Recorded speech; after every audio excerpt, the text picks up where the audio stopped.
won't be able to see all of you, but don't hesitate to stop me or interrupt me if you have a question. So if we think back to the start of the semester and the lecture that was provided to open up our class, we engaged this question of who are African people and how old African people are. So this is where we're starting off the study guide. So if we were to address the question, how old are African people? There's three acceptable answers. The first one being 8 million years old, the second one being 7 million years old, and the third most complete answer is unknown. And the reason why unknown is acceptable answer because we know the more that they dig, the more that they excavate, the older African people become. So unknown would become acceptable answer. We know that modern human, Homo sapien, was discovered in East Africa 200,000 years ago. But further research says that it actually can be traced back to 340,000 years out of Cameroon. And then the first large migration of Africans leaving Africa can be traced back to 60,000 years old. Also, to start off the semester, I posed the question if anyone could name for me a significant African individual prior to European contact. So we provided you with some of those individuals that we covered early on in the semester. We have Narmer, the Kemetic pharaoh of the early dynastic period. He was considered the unifier of Egypt, able to connect Upper and Lower Egypt. We have Imhotep, the world's first multi-genius, the world's first architect, physician, and engineer, builder of the step pyramids, recognized as a priest, sage, poet, scribe, and astrologer. We also have Akhenaten of the 18th dynasty Kemet, ruled for 17 years. He made his transition in perhaps 1336 BCE or 1334 BCE. He's noted for transitioning Kemet from a polytheistic society, which is the belief of multiple gods, into a monotheistic society, which is the belief of one god, Aten. We also have Taharka, a Kemetic pharaoh as well, a great military strategist, and he was able to advance the Kemetic Empire as far as Europe, even into Spain. We also have Mansa Musa, the world's wealthiest man even till today, with a mass wealth of $400 billion. He raised mosques and schools and colleges, most famously the University of Sankore. And at the height of his power, Mali had at least 400 cities. So these are some African individuals prior to European contact.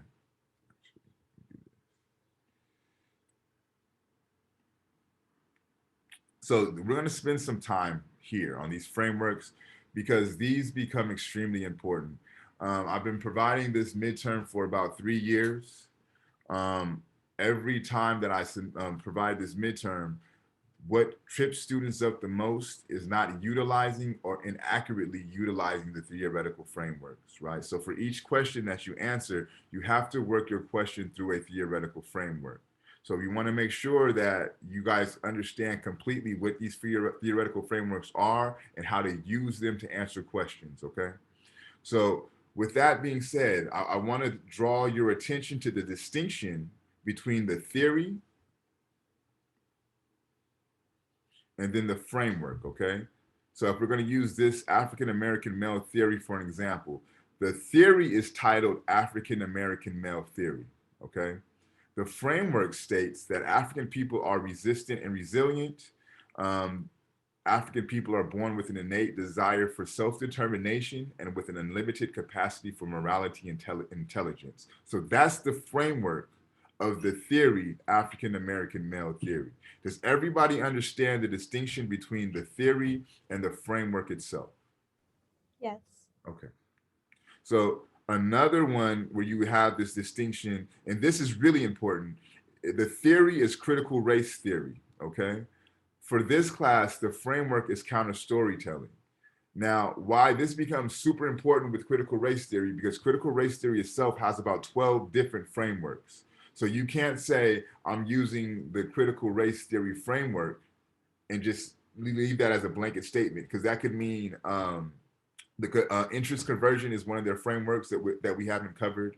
Um, That can mean a whole host of other things. So you want to be specific in saying that I'm using the critical race theory framework counter storytelling. Okay. So the framework that we're using in this class for critical race theory is counter storytelling. So what counter storytelling does, opposed to focusing on the narratives of dominant culture, i.e. Euro-American culture, the focus is placed on the telling of narratives from the perspective of those who are marginalized by dominant culture.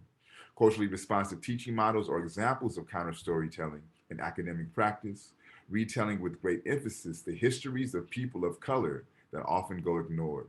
So if we were going to talk about the discovery of America using a counter storytelling framework, we would not tell that story from the lens of Columbus. We would tell that story from the lens of the natives who were here prior to Columbus's arrival, right? If you think about how history is taught in this course, it is all worked through a counter storytelling narrative. We don't talk about the oppressors, we don't talk about the dominant members of society in this course. We talk about those who were marginalized. So this course works through a counter storytelling paradigm. Does everybody understand what the framework counter storytelling is, and then the distinction between critical race theory and counter storytelling? Does that need to be clarified any more than what it has been? All right, I'm gonna assume everybody's good. So next we have funds of knowledge, and we spoke about this in passing as well. Funds of knowledge speaks to the importance of the family unit and community structures in these communities, recognizing the powers in communities' forms of knowledge, engaging in thinking that moves funds of knowledge into more historical forms of social capital. So funds of knowledge could be considered things such as your abuela's tortilla recipe. It could be the how your grandmother taught you how to make greens, right? It could be all those knowledges that are passed down from within the family unit from generation to generation, all the knowledge that's passed down within the community from generation to generation. These knowledges are often not recognized in dominant cultures as being valued or validated, right? So this is this notion of funds of knowledge. Folklore, oral histories becomes funds of knowledge, right? Fugitivity. So when you think about fugitivity, the life of Frederick Douglass embodies this notion of fugitivity, right? And if you think about the institution of the plantation, when you are labeled a slave, you are by default property of the owner of that plantation. So, in the event you decide to run away, in the event that you decide to free yourself, you're stealing property away from the quote unquote owner. Okay. So, invokes this idea of fugitivity, the stealing of oneself from enslavement and constantly being in a state of flight from captivity, right? Because once you leave the plantation and you're escaping, they're sending the dogs after you. They're sending the patty rollers after you. They're sending the slave patrols, which are the inception of the police force, right? They're sending all of these forces after you, and you have to maintain your freedom by remaining in a constant state of flight from captivity. So this is this idea and this notion of fugitivity. Think Frederick Douglass, think Harriet Tubman. If you think about the work that they do, it's really about liberating enslaved people from the slave institution, right? So to piggyback on fugitivity is this notion of maroonage. And that's the process of extracting oneself from slavery. So we know that the extraction of oneself from slavery is fugitivity, but this relates to the groups of runaways who became maroons in the swaps of the southern states of the United States and parts of enslaved territories. So there's a very large maroon population in Jamaica, right? So maroonage is the ability to engage in fugitivity, but then establish a community that maintains your freedom, right? So all of those who engage in the practice of fugitivity, they come together and form a community that maintains the freedom of those who ran. So this is a concepts of fugitivity and the concepts of maroonage. Now, again, I cannot overemphasize the importance of you guys understanding these frameworks and then understanding how to use these frameworks to answer the questions, because that is going to be a requirement for your midterm, is to use these frameworks to address and to answer the questions. Are there any questions anyone has about the frameworks?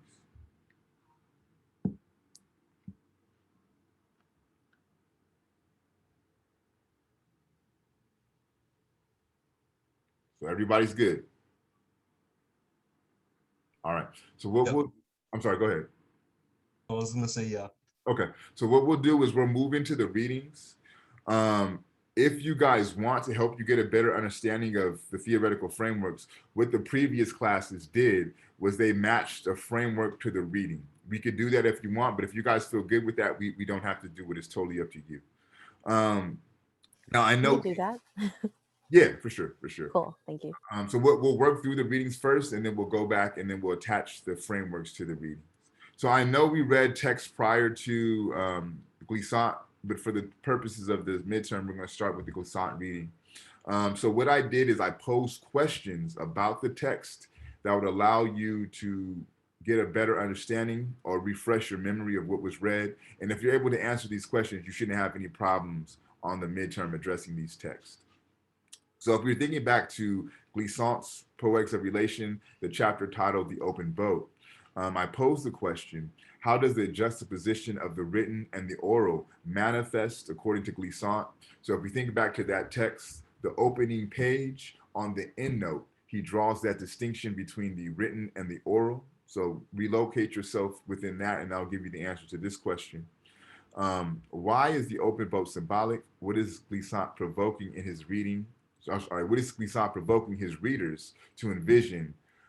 What's the significance of the belly of the boat being pregnant? Excuse me, this is all fucked up. I need to fix that. So essentially, what is symbolic about the boat?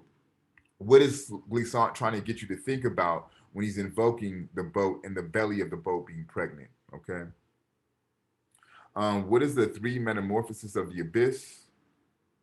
And we talked about that quite extensively in our lecture.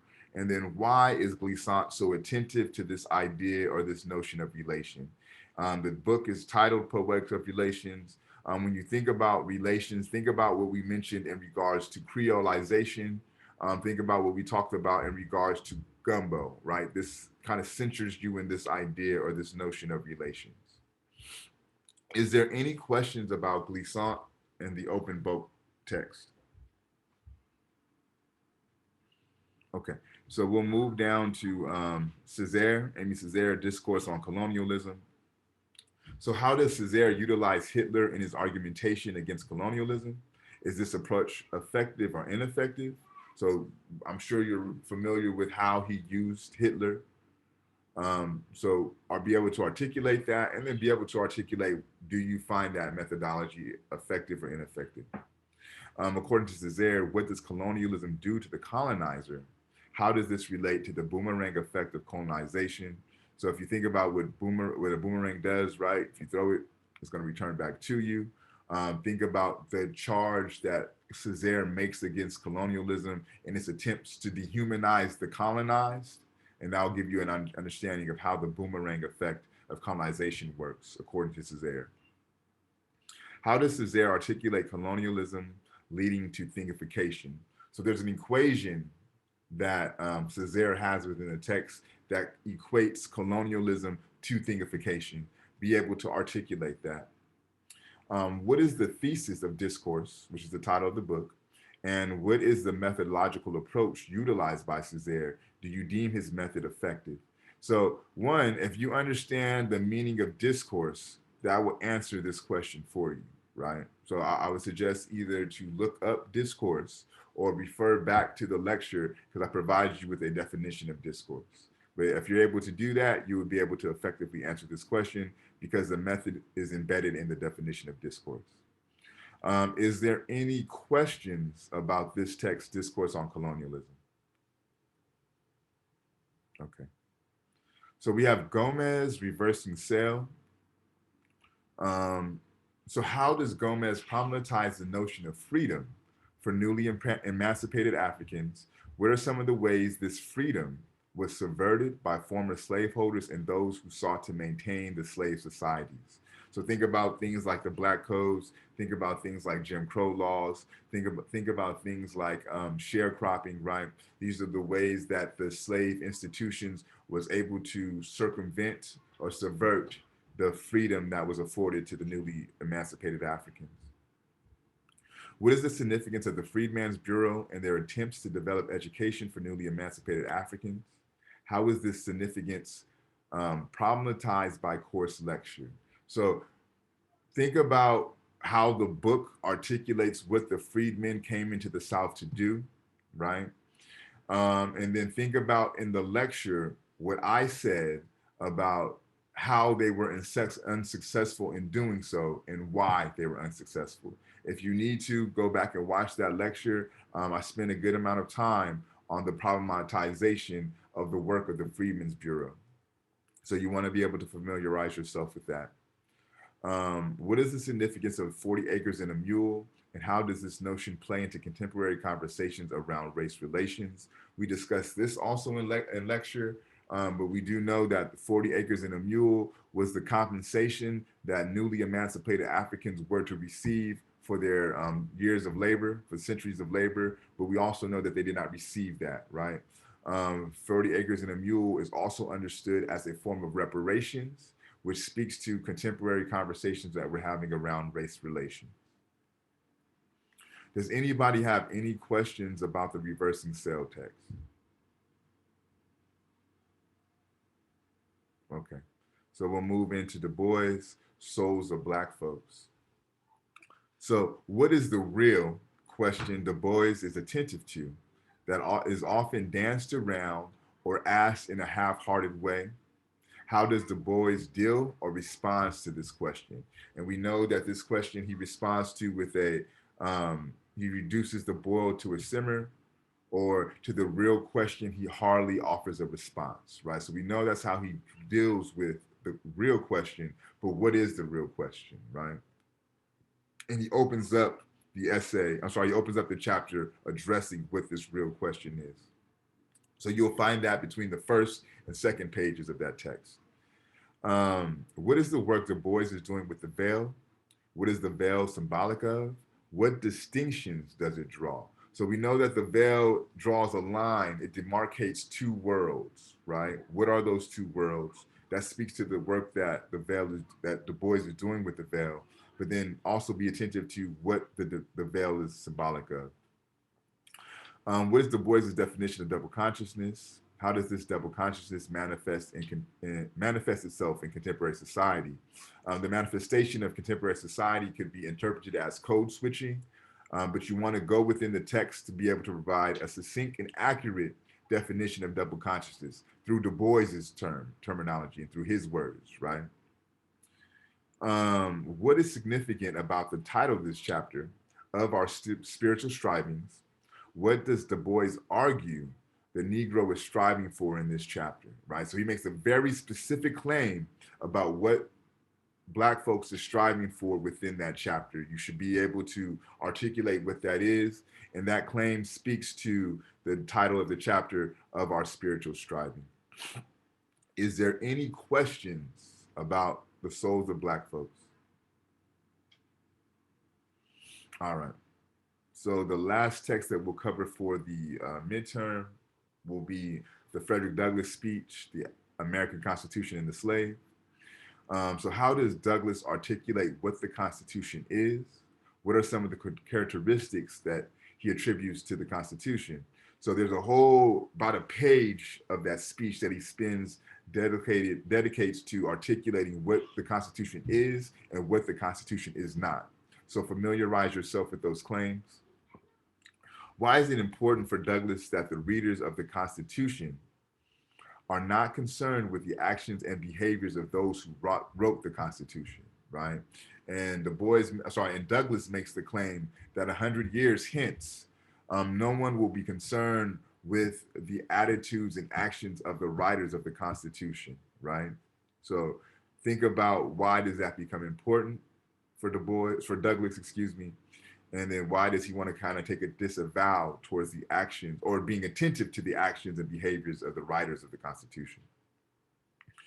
How does Douglass problematize the interpretation of Article 1, Section 8 of the Constitution that was provided by the individual who gave a speech on the Constitution prior to Douglass? So we know within that speech, a good portion of that speech is spent Douglass countering or responding to a speech that was given on the Constitution prior to Douglass giving his speech. We know in that speech, the individual who gave the speech prior to Douglas made some claims about Article 1, Section 8 of the Constitution. And then Douglas stakes his claims about Section 1, Article 1, Section 8 of the Constitution. Be attentive to those moves and be attentive to the distinction between Douglas's articulation of the articles and sections and then the previous author's articulations of the article and section. And then what is the significance of the Rhode Island 9 p.m. Lantern Act? What is it providing an example of? So if we think back to the Rhode Island 9 p.m. Lantern Act, it was a law that was set in place saying any blacks that are out in Rhode Island after 9 p.m. must have a lantern. So all the black folks came out with a lantern. They did not have a candle in their lantern. So they were arrested, brought before the judge. The judge deemed them not guilty because the law did not state that they had to have a candle in the lantern. They amended the law. They said in the law you must have a candle. So after 9 p.m., all the blacks came out in Rhode Island with their lantern, with their candle, but the candle was not lit.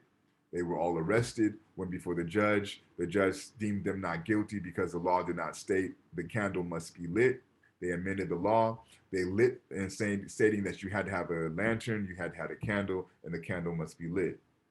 And then Douglas claims if I were there at that time, I would come out after 9 p.m. with my lantern, with my candle. The candle would be lit, but I would paint the glass of the lantern black, right? This speaks to a certain act, right? It speaks to this notion of subversion, right? So you need to be able to articulate why those acts are subversive. Um, is there any question about the Douglas speech?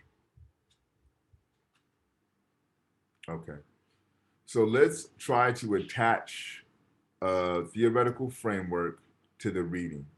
Now, one thing I'll say, there may be multiple theoretical frameworks that fit into more than one reading. That's perfectly fine, right?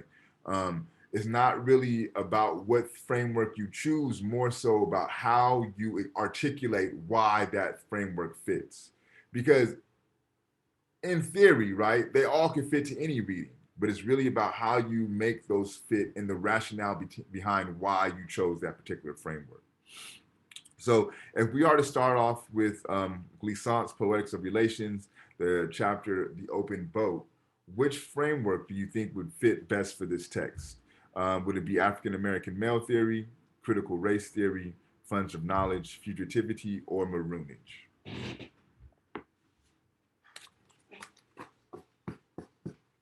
And we can either provide an answer or you could pose a question that can help you locate which answer might be the best.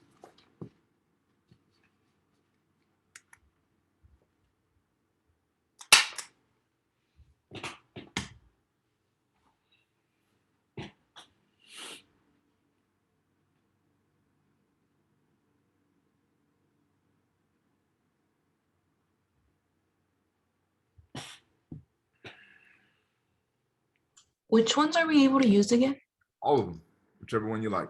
So you can use African American male theory, you could use critical race theory, you could use funds of knowledge, you could use fugitivity or maroonage. But you're thinking about how does each of these apply to the text, Poetics of Relation, The Open Boat?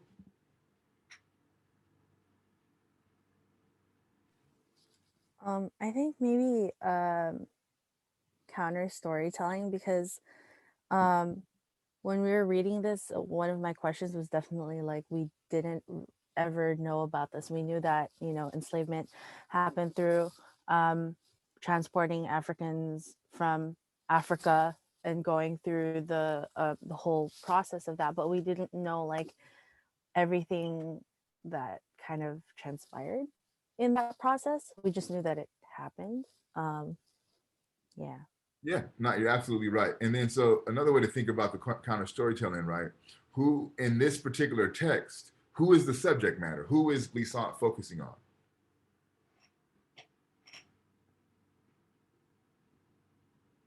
The people going through enslavement. Which are African people, correct? Correct. So would they make up the dominant culture or the marginalized culture? Marginalized. But that right there alone lets you know that this is going to be counter storytelling, because if you look at the definition of counter storytelling, opposed to focusing on the narratives of dominant culture, Euro Americans, the focus is placed on telling the narratives from the perspective of those who are marginalized. So if we're talking about the system of enslavement, right, we're not going to tell that story from those who are doing the enslaving. We're going to talk about those who are in the pregnant belly of the open boat, right? So you're absolutely correct, Joanne. This would be situated as counter storytelling. Is there another framework that you guys think would fit within Glissant's Poetics of Relation?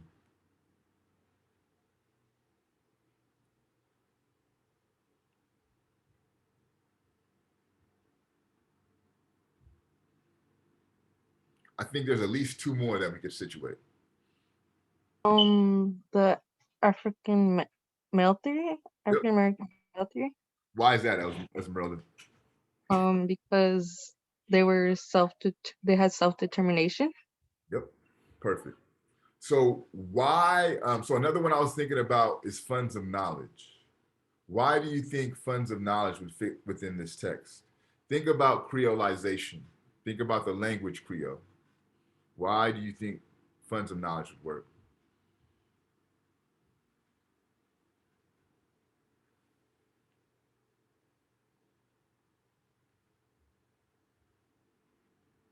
Because if I remember right, the reading mentioned like forming languages, like and like trying to build a community even though you're not from the same community, I guess. Yep. So you're looking for the commonalities of African languages, right? Or your ability to maintain your African culture while other foreign cultures are being imposed upon you. So when you think about the language of Creole, right, it's a mixture of West African languages with either French languages or European languages or other forms of European languages, right? But the task is trying to maintain as much of the Africanity of your language as possible. And that is the funds of knowledge, because you're passing down these knowledges, which is language. Language is a knowledge from generation to generation. You're trying to maintain the indigenous nature of your language. So that's why I said funds of knowledge would be an acceptable answer as well. So you see how within Run Reading, that's three separate frameworks that would fit and be perfectly fine. It's just really about how you choose to articulate why you chose that particular framework. So let's move on to Césaire's Discourse of Colonialism. Um, what do you think would fit best for this framework? African American male theory, counter storytelling, funds of knowledge, fugitivity, or maroonage?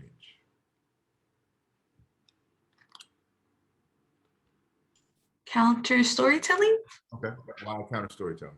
Because I think they kind of focus like on, again, the minority being the African people, and they also were like um for the colonizer themselves to be like, colonizing is barbaric, so they're doing the same things as they were to other people.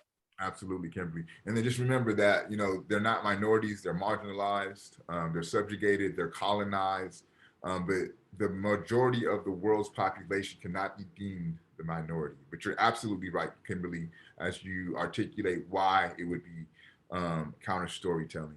Is there another framework that anybody thinks would fit for this discourse on colonialism?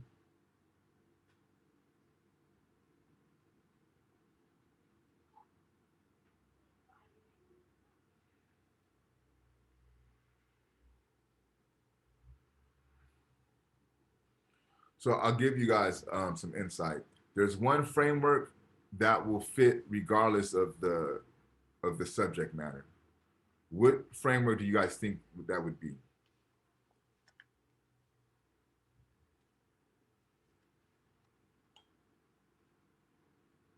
There's one that's universally applicable. I'll scroll up to let you look at the frameworks, but there's one that will fit with everything. If you just listen to the definition of the framework, you'll see that it can be applied anywhere.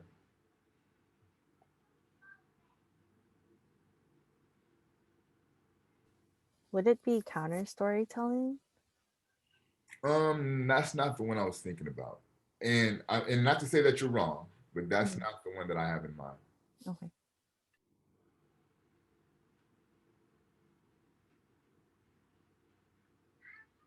So what's the department that this course is classified under?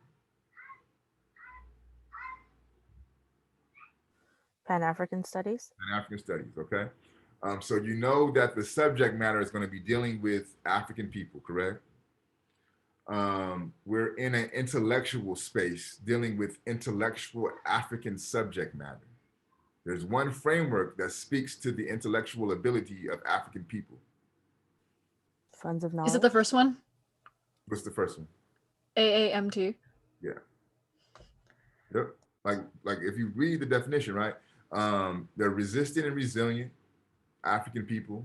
They're born with an innate desire for self-determination and with an unlimited capacity for morality and intelligence. All the texts that we engage in this course are dealing with the African intelligence.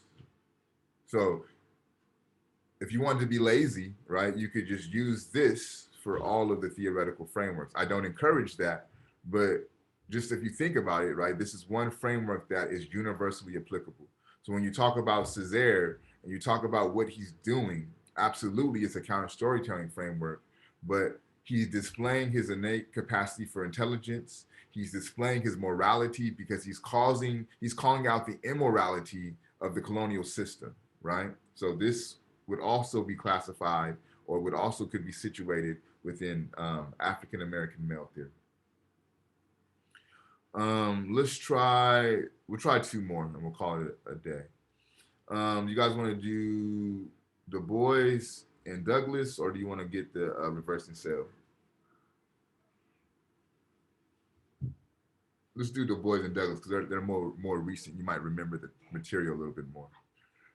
So for Du Bois, Souls of Black Folks, would you classify that African American male theory, kind of storytelling, funds of knowledge, fugitivity, or maroonage?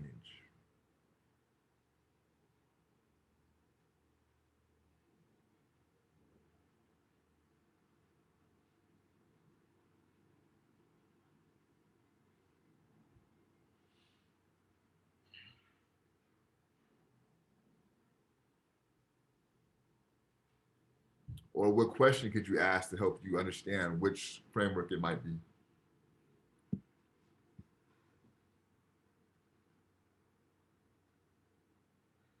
Is it fugitivity?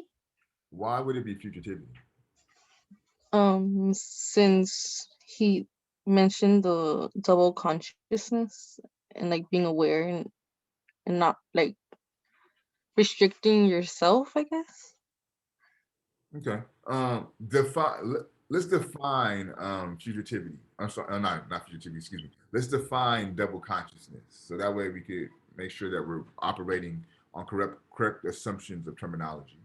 So who can provide us with a rough understanding of this notion of double consciousness? It's kind of like the idea of hyper awareness. Like you are aware of what you are, and other people can still have a different opinion on you. So you are also aware that people can have different perceptions on you and stuff. Right. So you're aware of how others view you and how you view yourself causes the dual consciousness, right? So it's the consciousness of how you're viewed within your own understanding, and then it's the consciousness of the ontological understanding of how others view you, right? So that gives you the two or the dual consciousness, right? So this is what dual consciousness is. So if we were to think about fugitivity, fugitivity is the act of freeing yourself from something. So if we were talking about double consciousness in the space of fugitivity, it would be that would be applicable if if Du Bois was trying to free himself or do away with the double consciousness, right? Is that present in the text? Douglas trying to do away with or overcome the dual consciousness?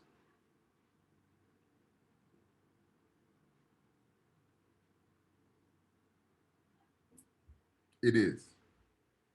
It is. In fact, he says something to the effect of, I become aware of the fact to deal with this dual consciousness, I must be myself and show up on the scene fully myself. I'm paraphrasing, but that's what he says, right? And if you were to articulate the fugitivity from that standpoint, perfectly fine answer. And that's why I say, really, there's no wrong answer about the frameworks, but it's going to be about how you articulate why you chose the particular framework. Is there another framework you guys want to try for this one that you think may fit?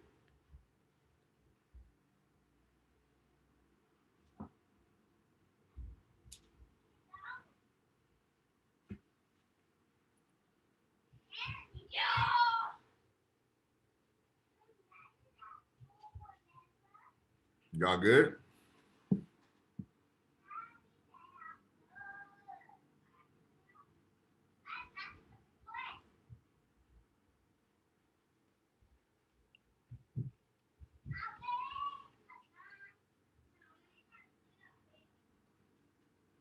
Okay.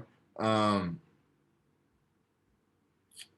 so if you guys feel okay about the frameworks, we don't have to prolong this anymore. But just know that you are going to have to utilize the framework to answer each question. What I'll do is I'll provide you an example of a question, and then I'll answer that same question using a framework just so you have an idea of how that plays out. We'll cover what's going to be due for the journals, and then we'll call it a day or answer any question that you guys may have. So the question I will pose, right? How old are African people? What is a significant African individual prior to European contact?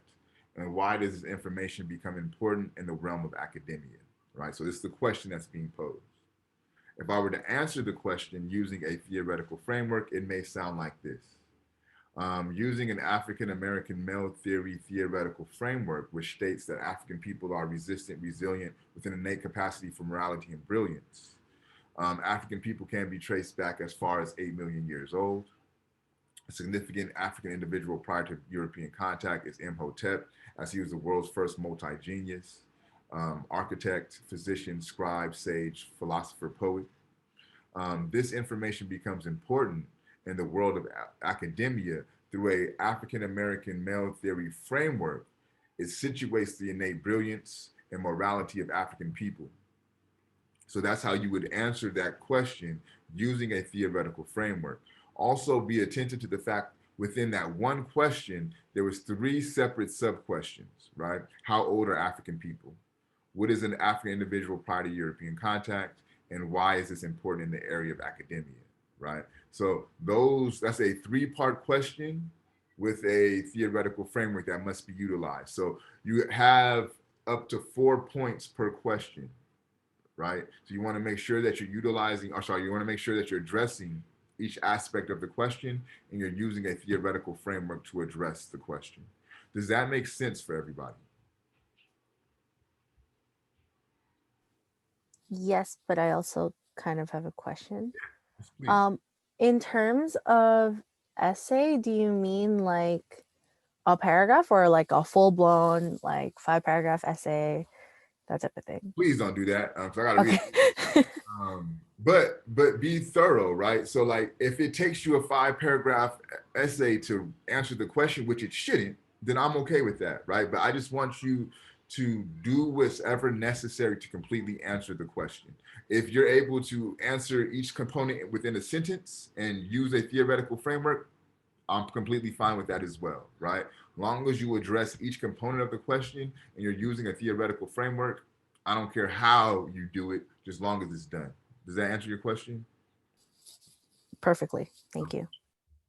The sigh of relief that just came out of my mouth. Oh my god. I mean, because keep in mind, y'all, I gotta read all these, so I don't, you know what I mean? I'm not about to have you write 4 pages yeah, let's not do that. It's a win-win. It's a win-win. There will be 5 questions posed. You will only have to answer 3 of the 5 questions. But make sure that you give yourself time to answer them completely, thoroughly, and use a theoretical framework. Are there any other questions about the midterm itself? Okay, so the midterm will be released. No, actually, I will make it available tomorrow. So you'll have the midterm as soon as tomorrow. I'll put it on Google Classroom site, and I'll also put it on, I'll email it to you all. And then it will be due by next Wednesday. So it'll be due by next Wednesday, the 14th, before midnight. There'll be a section on your Google Classroom to submit that. Also to submit your journal. Let's go through the Google Classroom site. We'll count off the entries that you should have for your journal and then answer any question that you may have about that, and we'll call it a day.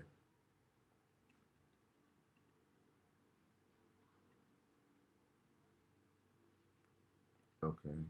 So, so this is where you'll do your journal submission. You'll see it's due by April 14th before midnight. And this is where you'll submit your midterm. You'll also see that it's due April 14th before midnight. So for your journals, they would have to be an electronic submission. So if you wrote the journals out handwritten, you may want to go through, take a picture of them, make it into a PDF file or some type of electronic file that would allow you to submit it to the Google Classroom site. But as far as how many journal entries we should have, we had the teaching of Ptah, so that's 1. And then we had the Ma'at Karanga readings, that would be 2. So we have 2 readings for weeks 1 through 3. For weeks 4 through 7, we have Glissant, Poetic Speculations, Reversing Sail, and then the Frederick Douglass text. Okay, so that will put us at 5. I know we covered capitalism and slavery, but there was somewhat of a debacle. So I'm not going to hold that journal entry against you. So as of now, we're at 5. Okay. And then I believe we also have the Boys, Souls of Black Folks. We have Garvey. And then we have Césaire, Discourse on Colonialism. So that should put us at 8. How does that sound to you guys? That sound about good? Okay. All right, best. So that's what we'll be expecting for the journal entries. Another thing for next week, I'm not going to assign reading materials. I want you guys to just strictly focus on your midterm. So what you'll do when we meet next Thursday is you will be deciding what article or what section of the Constitution that you want. Based on what section of the or article of the Constitution you choose will determine what group you're in, and we'll just kind of be placing you guys into groups for your project, so that way you guys can start kind of working towards that slowly but surely. But that's what we'll be doing next week, and then the following week we'll jump back into material. Is there any questions about anything that we mentioned today or throughout the semester as a whole?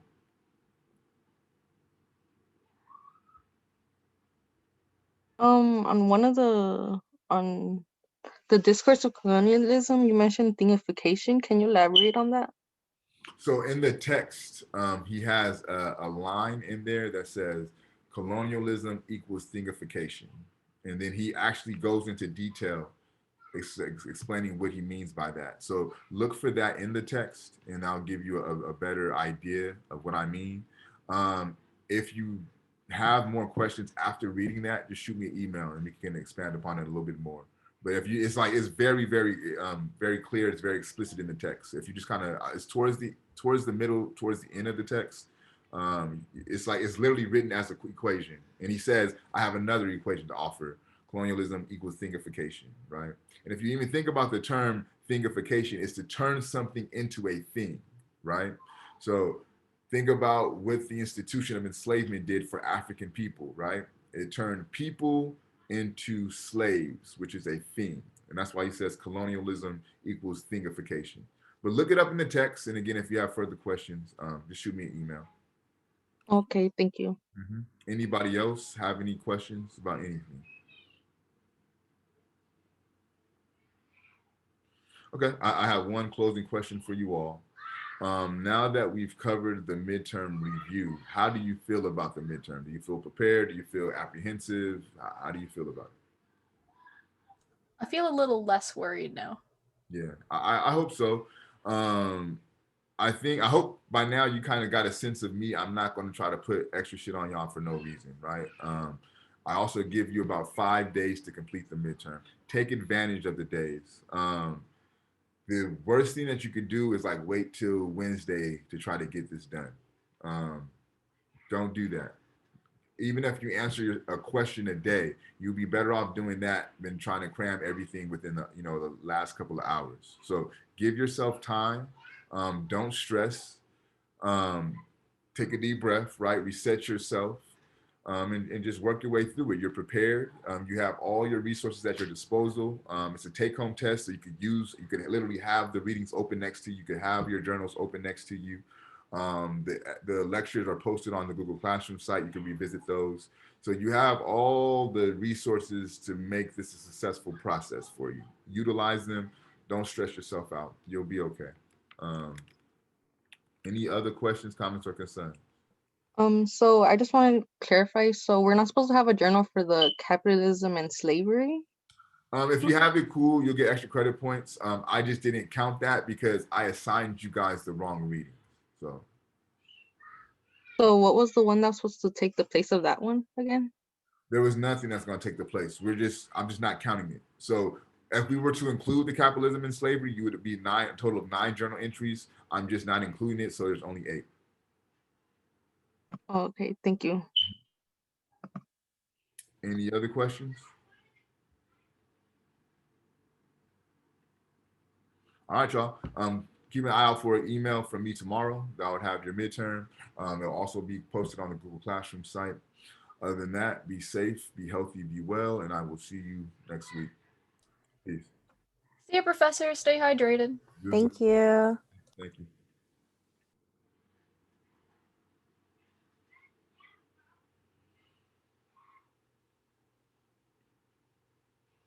Okay, what's good, Fatima? Hello, Professor. Yeah. Do you remember me at the beginning of the class? I mentioned you about my pregnancy. So yesterday I was in my clinic and the doctor told me that maybe on Thursday I will have my baby. Oh, really? Okay. Well, congratulations for that. Hopefully that's kind of some good news. Yeah. I don't know if I will be able to finish your work. So do this. If it goes through, just shoot me an email. Let me know what's going on. Don't trip. And then what we'll do is shit.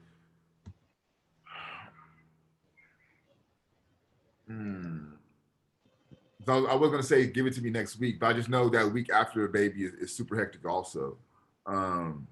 Let's do this.